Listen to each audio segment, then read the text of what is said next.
have one question for you. Are you ready for a new governor? I like that question. Let me tell you this, folks. Before November 2nd, Terry McAuliffe didn't think parents matter. Let me tell you, he knows parents matter today. He knows it. Right here, ground zero, Loudoun County, we did it! Woo!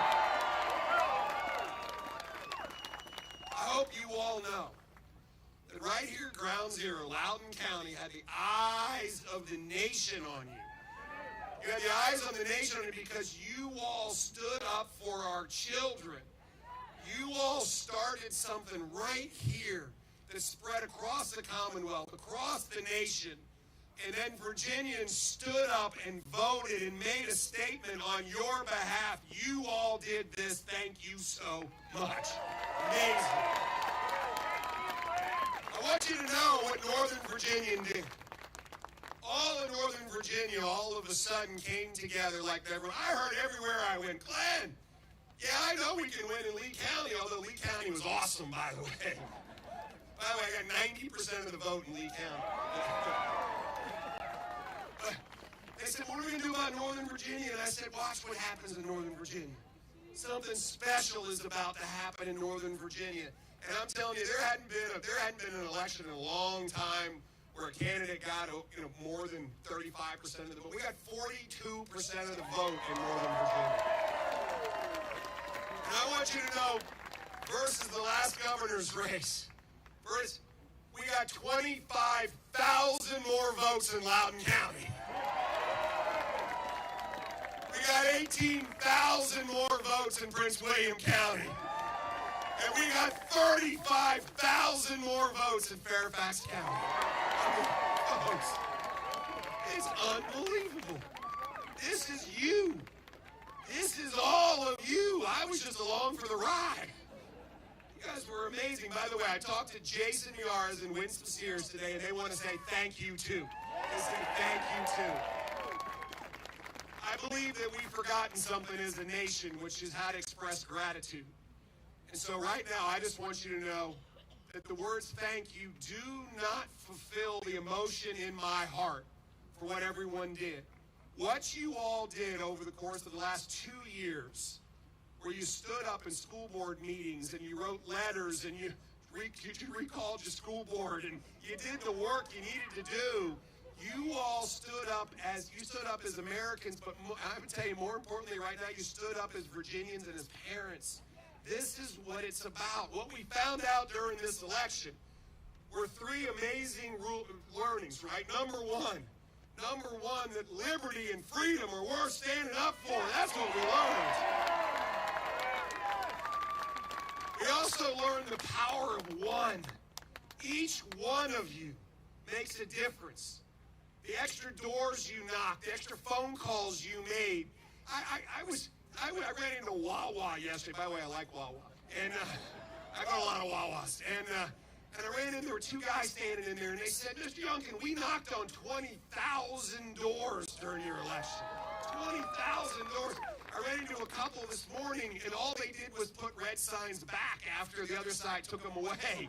I mean, people did them. The power of one matters. Each one of you made a difference. Every single one of you. And when the power of one is aggregated into this, we win. We win. And the final thing that we all learned is that when Virginians come together, when we in fact know that there is something we are going to do, we are going to lead, not follow. We are not going to settle.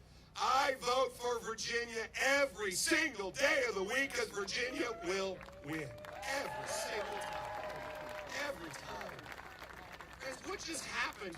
This movement doesn't stop today. This was the beginning of a motion picture. And if we leave it as a snapshot, then we have wasted it. It must be a motion picture. And so what we have done is there are more people engaged in the Loudoun County GOP. There are more people engaged in the Fairfax County GOP. There are more people engaged in women's groups and Latino groups. There are more people engaged with us than ever before. And we have an obligation right now. We have an obligation to stay engaged. We can't go back to our old lives, because guess what happens when we go back to our old lives? We wake up and our school boards have moved. We wake up and our kids are being taught things we don't want them to learn. We all of a sudden wake up and Virginia has moved to a place she looks like California East. Well, guess what? We must stay engaged. The second thing we have to do is we have to bring more people in. We have to continue to recruit and spread the word. We have to. And finally, folks, we must continue to win. This is not a one-time moment.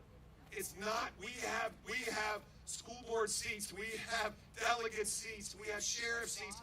We may have another House of Delegates election next year and the next year.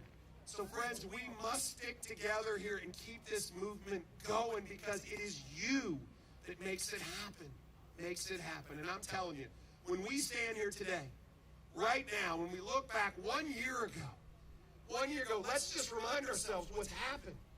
We swept the statewide offices in the Commonwealth of Virginia. We got back in a majority in our House of Delegates.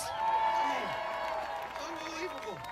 We won school board races, sheriff races, city council races, supervisory board races. I was in Shenandoah County yesterday in a middle school, visiting with students and teachers.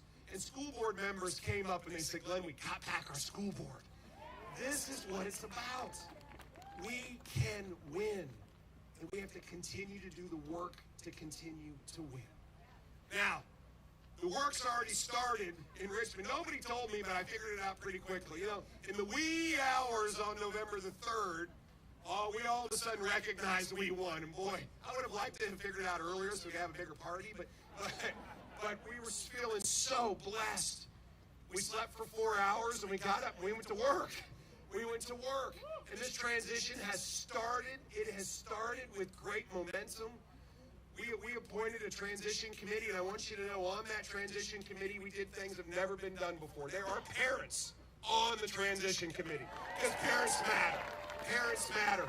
There's a sheriff on the transition committee, because law enforcement matters. There's small business on the transition committee. Folks, we are going to get done the things we said we were going to do, because this is what you sent us to do. We are going to work for you. And I have already started discussions with legislators. Yes, our new majority in the House of Delegates, our great senators. I've started working on the other side of the aisle, because we are going to work, and on day one, we've got a lot to do, because guess what? You sent us there to do it. And on day one, we are going to get our cost of living down. We are going to cut taxes. And you guys can go ahead, that grocery tax is going to go away. And we are going to double our standard deduction, and we are going to defer that gas tax increase for a year. And we are going to have the largest tax refund in the history of Virginia. And let me tell you right now, we are going to work for our veterans. And our veterans are going to know we want you here. We want you here. And friends, I will tell you, at the end of 4 years, I want one thing. I want all of you to know that I am going to be the education governor. This is going to happen. We are going to reestablish high expectations in our schools. We are going to fund in the largest education budget, raising salaries, investing in facilities, funding special education, and we are going to launch charter schools so fast that Virginia's heads are going to spin. This is going to happen. We are going to get school choice into our public school system. We're going to get it done. But I'll tell you, we all know that curriculum matters. And we've already started charting our course. And we're going to make sure that expectations are high. We're going to make sure that our children are taught how to think as opposed to what to think. We're going to make sure that we're focused on our entire history, the good and the bad. Folks, this is not about hiding our past. This is about knowing where we've come from so we will know where we are going. But I will tell you that we will not be teaching critical race theory in our schools.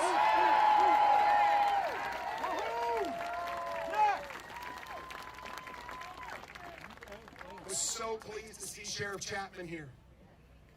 You are all so blessed. You have an extraordinary sheriff, and you have an extraordinary sheriff's office. And I think back to a moment when he and I had a quiet breakfast together long ago. We talked a lot about what the future of Virginia could look like. And I'm telling you, I think of Sheriff Chapman, I think of your great deputies, when I tell you right now, as governor, I will have law enforcement's back because I know they have ours. I know they have ours.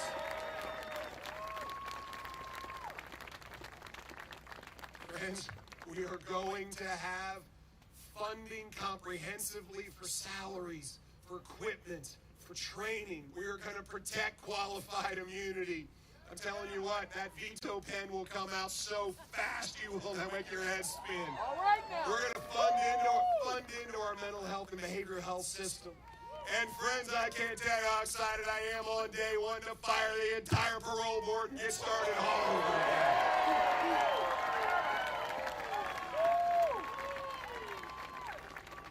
And somebody asked me the other day, so Glenn, what's the reform going to look like for the parole board? And I said, we're firing them on day one. We know on day one that we can get this great Virginia economy moving. And I'm telling you, standing up, and when I get to say Virginia is open for business, no lockdowns, no shutdowns, we are moving, we are open for business. We are already receiving inquiries. We're already talking to leaders of businesses and industry, entrepreneurs who want to get moving and are so excited about what the future can look like. Because all of a sudden, this hangover of getting rid of right to work, of losing ourselves to union control is gone. And we can start running, we can start thinking about cutting back 25% of job-killing regulations, of having training so that we can prepare a workforce to take these jobs, so that we can become an innovation culture, not a stalled one, so that our kids, when they dream of starting a business, will do it here and not go to Nashville. I want them here. This thriving Virginia, this is what we know we can all build together. Friends, this is so exciting. You know, we talk about this spirit of Virginia. And the spirit of Virginia is not something of old, although it absolutely is rested on Jefferson and Washington and Madison and Monroe and Patrick Henry, the spirit of liberty and freedom, of that we're standing on the shoulders of giants, and together we get to walk forward and create this Virginia that we know where the Virginia promise can come alive. But this spirit is alive with us right now. It's our spirit. It's our children's spirit. It's the spirit that we must unbridle and let run. This spirit has been held back. And it's time for all of us to remember that the Commonwealth of Virginia was founded on these principles, and we must live them. We must live these principles of a government that is created of the people, for the people, by the people, to enable us to run as fast as we can. And I have to tell you, I am so honored to have the opportunity to go work for you. I asked people for the last 10 months, hire me to go work for you. Hire me. And I can't tell you how awesome it feels, candidly, to know that I've gotten through the job application. It is such a sense of honor and privilege to go work for you all. It is just overwhelming to think about this job that was held by Patrick Henry and by Thomas Jefferson, and here I am, this kid that was washing dishes and taking out trash when I was 15 years old, dreaming about what Virginia could be, what I could do here. And I've had a chance to live my Virginia dream in this new chapter that you all have invited me in to walk with you.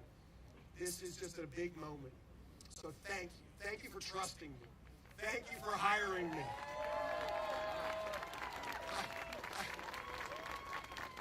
And I know that I now have 8.5 million bosses. I know. But I want you to know this group here in Loudoun County, where we worked with women's groups and we worked with teachers and families, and Brandon Michon stood up and represented the voices for a moment, but so many other people have as well. I just want you to know that it means so much for you to be out here tonight on a cold night, celebrating what we've just done, but also anticipating what we will do together. I know on January 15th, I'm gonna struggle. I have to say, I've already gone quietly. I've stood under Mr. Jefferson's portico, and I've looked out at empty bleachers and empty fields, and I've imagined what it's going to feel like when they're filled with friends and family and supporters. And that moment's going to be hard for me, because what's in front of us is so exciting. And to think about the fact that you all have sent me there to go work for you. But I know my job. My job is to go work for you and fulfill the promises that we have made, and I can tell you that there will not be a player left on the field until we accomplish all of them. But thank you.